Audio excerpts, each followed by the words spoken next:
তুই চোখ খোলা রাখ, দরকার হলে আমি আমার কিডনি দিয়ে দিব, হৃৎপিণ্ড দিয়ে দিব, চোখ দিয়ে দিব, তারপরে তুই বাঁচ। কি বন্ধু, মায়া হচ্ছে অনেক। কি বললেন যে কিডনি দিয়ে দিবেন? হ্যাঁ।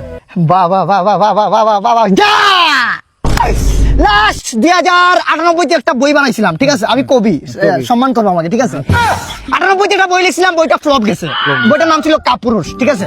এই তোমাদের যে বন্ধুরা দেখলাম মনটা জুড়ে গেছে। সালার দুনিয়া ওই যে বলে না পুরুষ নারীর প্রেমে পড়ে না, পুরুষ যে বন্ধুত্বের প্রেমে পড়ে, তোমাদের দেখলে বোঝা যায় প্রিয়।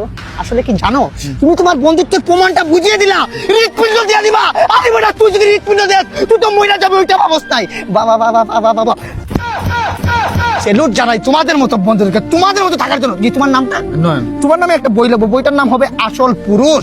এইটা নিশ্চয়ই ফ্লপ করবো না ভাই, এত ইমোশন হয় না। আমার অস্ত্রটা বাইরে দিন, তারপরে কথা বলি। আরে অস্ত্র না ভাই, অশ্রু ভাই। ভাই বলতেছি এত জ্ঞান দেওয়ার দরকার নাই ভাই। কালকে ওরে আমি চা খাওয়াইছি, আজকে ওর ডেট, এর লেগে ভাউতাবাজি করতেছে, বুঝতে পারছেন? দরকার হলে কিডনি দিমু, হাত দিমু, তারপর আজকে ওর যেন চা খাওয়া, ডাক্তারে দেখাইয়া এক্ষুনি যাইতেছি চা খাইতে। চা তোরে খাওয়াই তৈব, কিডনি লাগলে কিডনি দিমু। না, এটা ফ্লপ।